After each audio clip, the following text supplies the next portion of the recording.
Habatus Renungan Harian Anak. Salam Habatus anak-anak, hidupku bagi Kristus. Mari kita berdoa. Kami sangat bersyukur Bapa karena Tuhan panggil terus kami belajar firman Tuhan.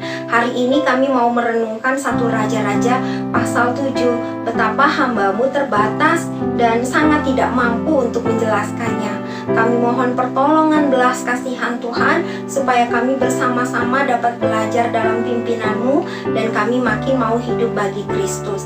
Ampunilah dosa-dosa kami Bapa. Dalam nama Tuhan Yesus kami berdoa bersyukur. Amin. Nah, anak-anak, wah semuanya sudah pegang Alkitab ya? Yuk kita lanjut belajar kisah umat Allah. Nah anak-anak, 1 Raja-Raja 6 mencatat bait Allah terdiri dari bagian luar, bagian dalam, ruang maha kudus. Juga hal-hal apa saja yang ada di dalamnya. Dan di pasal 7 ayat 13-51 yang hari ini kita renungkan, gambarannya dicatat lebih detail, lebih rinci. Ada penggambaran suasana mirip Taman Eden, juga penggambaran ciptaan Allah yang besar. Seluruh hiasan-hiasan yang dibentuk melambangkan keadaan ciptaan. Baik bumi maupun langit hingga tempat maha suci menyatakan makna atau arti yang sangat-sangat penting. Tetapi di dalam bait suci tidak ada satupun hiasan atau ukiran yang menyatakan inilah Allah. Karena bait ini adalah simbol atau lambang bahwa Allah Israel tidak berdiam di bait ini. Bait ini adalah tumpuan kaki Allah, alas kaki Allah. Bait ini adalah lambang penyertaan Allah. Melalui bait suci, dunia dilambangkan sebagai tempat yang sangat indah karena Allah menyatakan kemuliaannya melalui yang Dia ciptakan. Dan Salomo mengerjakan dengan teliti, dengan sungguh-sungguh, dengan limpah gambaran tentang keindahan alam di dalam bait suci. Segala perlengkapan, hiasan, ukiran, dan semuanya menyatakan kemuliaan Tuhan Sang Pencipta. Tetapi tidak ada gambar atau patung apapun yang menyatakan, termasuk di dalam ruang maha suci, bahwa inilah Allah. Karena Salomo menyadari Allah tetap tidak bisa dipahami, diketahui, dan juga dijelaskan dengan tuntas. Manusia adalah manusia, Allah adalah Allah.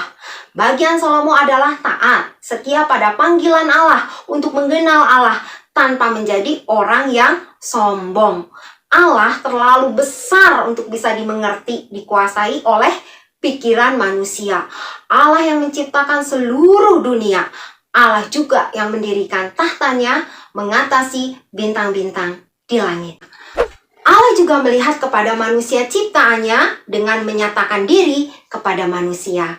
Bait suci menyatakan hal ini. Mari kita baca sama-sama ayat 51. Maka genaplah segala pekerjaan yang dilakukan Salomo di rumah Tuhan itu. Kemudian Salomo memasukkan barang-barang kudus Daud ayahnya dan menaruh perak, emas, dan barang-barang itu dalam perbendaharaan rumah Tuhan. Anak-anak, betapa bait suci Salomo sangat indah seperti yang Alkitab kisahkan. Dan betapa kamu dan saya merasa diri kita kecil sekali ketika kita belajar tentang kemuliaan Allah melalui bait sucinya. Segala kemegahan ciptaan yang digambarkan Salomo di dalam ruangan dalam dan di luar dari bait suci ditambah kemegahan segala peralatan yang digunakan dalam pelayanan bait suci membuat kita kagum dengan keindahannya. Tetapi ruang maha suci, tempat Allah bertahta, seolah-olah menyembunyikan Tuhan di dalam kekudusannya. Kenapa? Karena Tuhan tidak mau ditemui oleh manusia berdosa seperti kamu dan saya. Harus ada sang pendamai yang membawa kita datang ke hadapan Allah. Peraturan Taurat di Perjanjian Lama mengharuskan imam besar yang melakukan hal itu. Tetapi di dalam Perjanjian Baru, Tuhan Yesus yang memberikan perdamaian melalui kematian di kayu salib dan kebangkitannya mengantarkan kita untuk bertemu dengan Allah Bapa. Kita yang sudah percaya dihapuskan dosa-dosanya, bisa masuk ke tempat maha suci tanpa dihalangi oleh apapun.